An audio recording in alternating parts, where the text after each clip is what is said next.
1% 契水有冇咁着數啊？真係有咁着數啊！橫琴出咗個重磅消息，4月1號執行，分分鐘幫你慳返10萬8萬契水。如果想喺橫琴買樓嘅朋友，呢條視頻你一定要睇晒佢啊！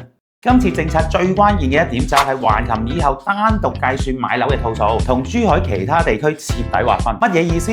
以前你喺珠海有樓，再去橫琴買樓，佢會計埋你珠海所有嘅物業，仲要俾多3% 嘅契稅。但依家4月1號開始，規劃就完全改變啦。無論你喺珠海有幾多套樓，去橫琴買樓，全部重新計算，以家庭為單位，夫妻加未成年嘅子女都可以獨立計算橫琴嘅套數，唔會再受珠海其他地區有樓嘅影響啦。究竟有幾優惠？70年嘅住宅，140平方以內嘅，無論你喺橫琴第一套定第二套，契稅一律1%；140平方以上嘅第一套1.5%，第二套2%，第三套先至係3%。比起以前，簡直係打咗個骨折啊！舉個最現實嘅例子，一間500萬嘅樓，舊時政策你就要交15萬嘅契稅嘅，新政策你直接交5萬就搞掂啦，直接慳返10萬蚊。呢筆錢愛嚟交首付、買家私，幾乎等於直接俾錢你送你上車。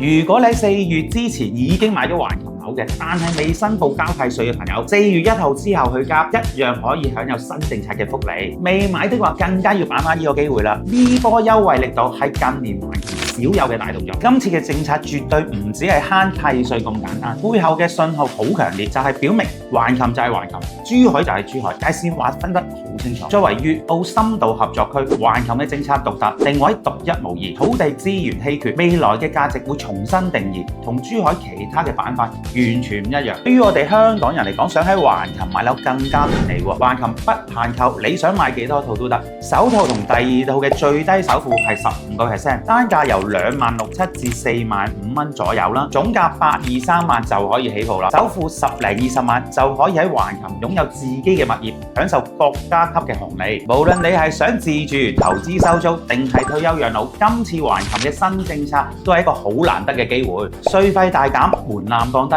前景清晰，對於我哋香港買家入市非常着數啊！好啦，今次內容講到呢度啦。如果大家想知多啲中山、珠海樓市嘅最新消息，記得關注我哋。